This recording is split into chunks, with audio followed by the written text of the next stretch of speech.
What's going on, guys? Welcome back to the channel. And today I'm be installing a new engine on my RC10GT. You're also going to see me install the clutch bell and install the actual engine onto the car. So let's get right to it. Alright guys, so this is the new engine right here. It's the same engine that came in the HSP rally car that I unboxed in the last video. The reason I got this one, I got this off of Banggood as well, and it was only like 60 bucks.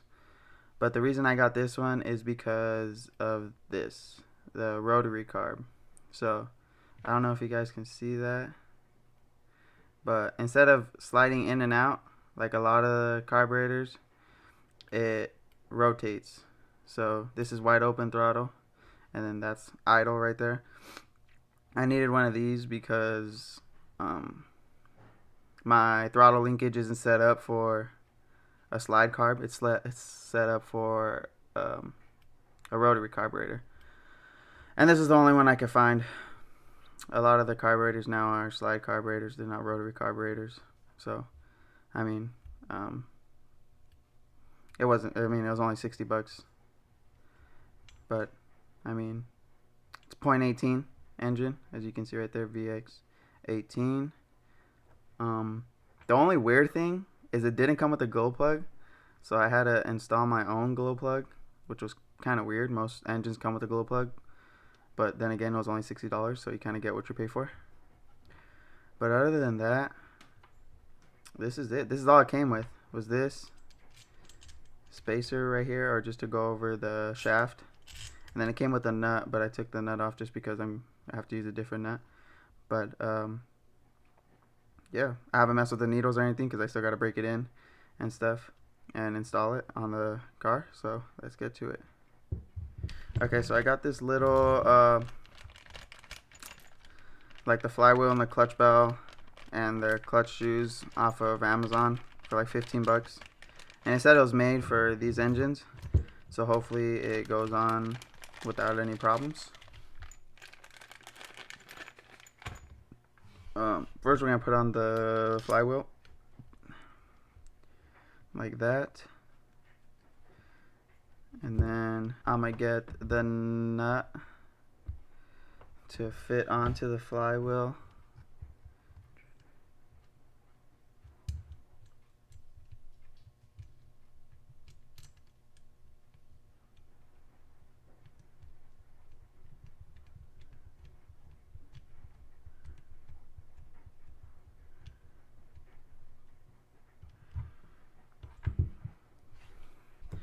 And to finish tightening, like torquing this down, you want to get some vice grips or some channel locks or something and hold this. To not scratch up your flywheel, I suggest getting like a rag or something soft so you don't mess up the flywheel. See, so just put that around there. Get your vice grips or whatever.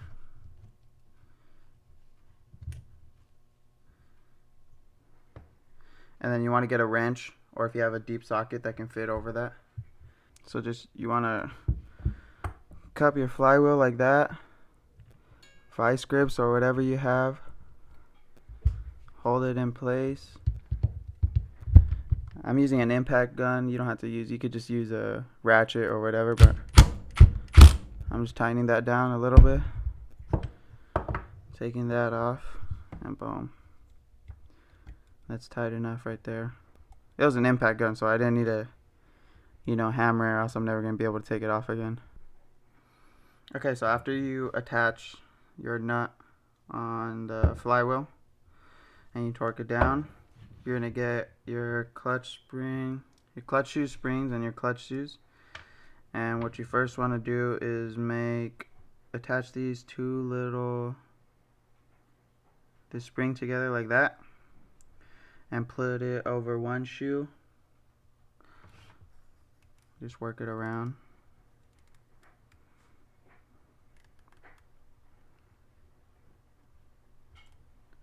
It's kind of hard to do on camera, but there should be a groove right here in your clutch shoe. You see that groove? Then you want to get the other one. You want to make sure these holes are facing, like, one's up on top, one's up on down. You don't want to do it like this because then the groove on top doesn't match. So what I do, I just kind of work this one in, put it in the groove, and just work it around the groove right there, like that. And that's how you assemble the, and then you want those two holes to line up with these two studs right here on the flywheel, like that.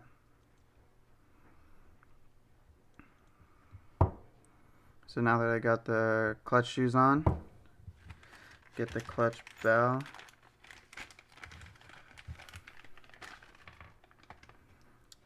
This is the clutch bell right here.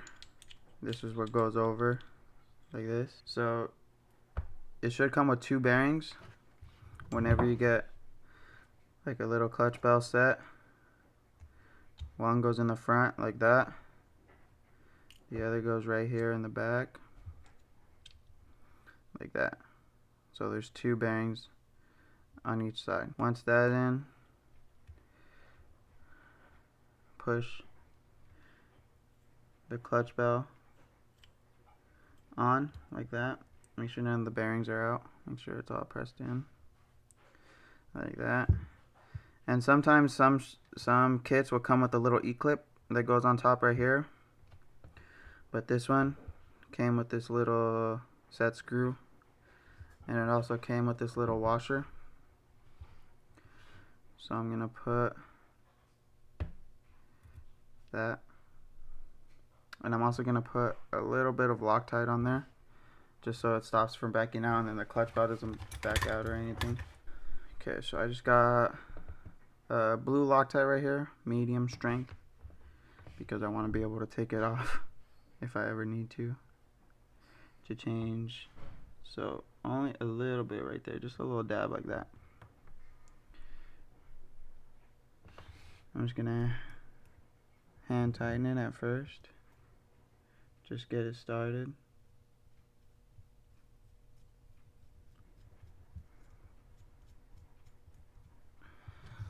Then after that, I'm gonna go in